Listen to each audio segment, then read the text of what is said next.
সম্প্রতি রাজবাড়ীর দৌলদিয়ায় নোরা পাগলার মাজারে হামলা, ভাঙচুর ও মরদেহ তুলে আগুনে পোড়ানোর ঘটনাকে কেন্দ্র করে এলাকায় আতঙ্ক সৃষ্টি হয়। এর প্রভাব কুষ্টিয়ার ফকির লালন শাহের আখড়াবাড়িতেও পড়েছে। আখড়াবাড়িতে নিরাপত্তা জোরদারও করা হয়েছে। কুষ্টিয়া কুমারখালী কালী নদীর পাড়ে অবস্থিত ফকির লালন শাহের মাজার। লালন শাহের আখড়াবাড়ি শুধু কুষ্টিয়ার নয়, পুরো দেশের ঐতিহ্যবাহী এক কেন্দ্রস্থল।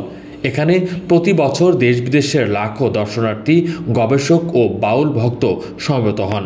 কয়েকদিন আগে রাজবাড়িতে নোরা পাগলার মাজারে হামলা ও লাশ পোড়ানোর মতো যে ঘটনা ঘটেছে তা নিয়ে চিন্তিত লালন অনুসারীরা।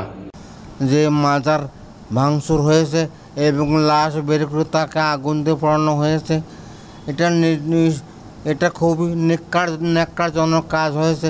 আমার মনে হয় মানুষের যদি একটু ন্যূনতম মানবতা বোধ থেকে থাকে তাহলে মানুষ এই কাজ করতে পারে না। আমরা এই ব্যাপারে, আমি সাইজির মাজারে খাদ্য হিসেবে বলছি, আমরা এই ব্যাপারে খুবই আতঙ্কিত এবং দুঃখিত। এবং মাজার যেন এরকম দুঃসাহসিক কবলে না পড়ে তার জন্য আমি সরকারের কাছে অনুরোধ করছি, সরকার যেন এর পূর্ণ স্টেপ নেয়। আমরা এখন শুনেছি নাকি গোয়ালন্দ ওই জায়গা কার কবর থেকে লাশ তুলে আগুন দিয়ে পোড়ানো হয়েছে এবং তার মাজারটা ভাঙচুর করা হয়েছে। আমরা সাধুমহল যারা আছে তারা খুব দুঃখিত এবং আমরা সাহস দিতে পারছি না। তার কারণ আমরা লালন সাইজের এখানে সবসময় আসা যাওয়া করি, তাকে খুব শ্রদ্ধা করি, ভক্তি করি। কিন্তু এভাবে যদি সব দেশেই যদি ভাঙচুর হয় তাহলে তো আমাদের সাধুমহলরা সব দুর্বল হয়ে পড়বে। স্থানীয়দের মধ্যে ভয়ভীতি তৈরি হলেও তারা বলছেন ধর্ম যার যার পালন করবে নিজ নিজ মতো। তবে ধর্মের নামে সহিংসতা বাড়াবাড়ি করলে সমাজ ও দেশের ক্ষতি হয়। সাধারণ মানুষ প্রশাসনের কাছে এমন ঘটনার পুনরাবৃত্তি রোধের দাবি জানিয়েছেন। দেখেন, মানুষ হিসেবে প্রথমে আমাদের কোএক্সিস্ট করা শিখতে হবে। সবাই মিলেও ভালোভাবে থাকা যায় সেটা আমাদের জানতে হবে।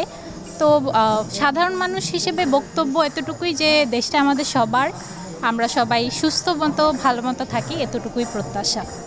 আসলে বর্তমানে মাজার নিয়ে যে ঘটনাগুলো ঘটতেছে এটা অনাকাঙ্ক্ষিত বাংলাদেশের বর্তমান প্রেক্ষাপটে। আমরা চেয়েছিলাম এইভাবে না, 5 তারিখের পরে আমরা নতুন কিছু আশা করছিলাম, কিন্তু দুঃখজনকগুলো সত্য। এইভাবে একটা দেশও চলতে পারে না, এইভাবে একটা সমাজও চলতে পারে না। পুলিশ প্রশাসন সতর্ক অবস্থানে নিচ্ছে। নুরাল পাগলের যে ঘটনা গোয়ালন্দে যে ঘটেছে ওই প্রেক্ষিতে হয়তো বা তারা সিদ্ধান্ত নিয়েছে যে এখানে একটা অনাকাঙ্ক্ষিত ঘটনা ঘটতে পারে, যার জন্য তারা সতর্ক অবস্থানে আসছে আর কি। আমরা শান্তি চাই, সবাই যে যার ধর্ম পালন করবে, সবাই সবার স্থানে থাকবে, শান্তিতে থাকবে। এ প্রসঙ্গে প্রশাসক বলছেন, সাম্প্রতিক ঘটনাগুলো মাথায় রেখে জেলার গুরুত্বপূর্ণ ধর্মীয় সাংস্কৃতিক স্থানে অতিরিক্ত নিরাপত্তা ব্যবস্থা গ্রহণ করা হয়েছে। এর ধারাবাহিকতায় লালন শাহর আখড়াবাড়িতে পুলিশ মোতায়েন করা হয়েছে এবং সার্বক্ষণিক নজরদারি বাড়ানো হয়েছে। এখানে সতর্কতামূলক ডিউটি দেওয়া হয়েছে। দেশের কয়েকটা জায়গায় একটু বিশৃঙ্খলা ঘটেছে, যে এই কারণে এখানে যাতে এরকম কোনো ঘটনা না ঘটে সেই জন্যই ডিউটি আছে। আইন শৃঙ্খলা নিয়ন্ত্রণের জন্য আমরা স্বাভাবিকভাবে যেভাবে ডিউটি করে সেভাবে এখানে ডিউটির জন্য পুলিশ ডিউটিতে আছে, তার থেকে আর একটু জোরদার করা হয়েছে। সাম্প্রতিক সময়ে কিছু বিক্ষিপ্ত ঘটনা বিভিন্ন জায়গায় ঘটেছে। এটির পূর্ব সতর্কতা হিসেবে স্থানীয় জনগণকেও বিষয়ের সাথে সম্পৃক্ত করে সচেতন করা হয়েছে। পাশাপাশি আমাদের আইন শৃঙ্খলা বাহিনীর সদস্যদেরও উপস্থিতি নিশ্চিত করা হয়েছে যেন আগামী দিনে কোনো জটিলতা তৈরি না হয় এবং এই বিষয়টি যেন কোনো ধরনের আইন শৃঙ্খলার কোনো অবনতি।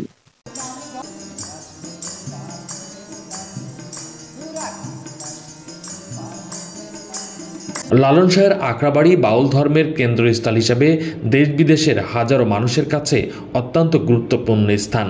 প্রতি বছর এখানে লাখো ভক্ত, গবেষক ও পর্যটক আসেন। কোহিনুর ইসলাম, নিউজ বাংলা, নিউজ ডেস্ক।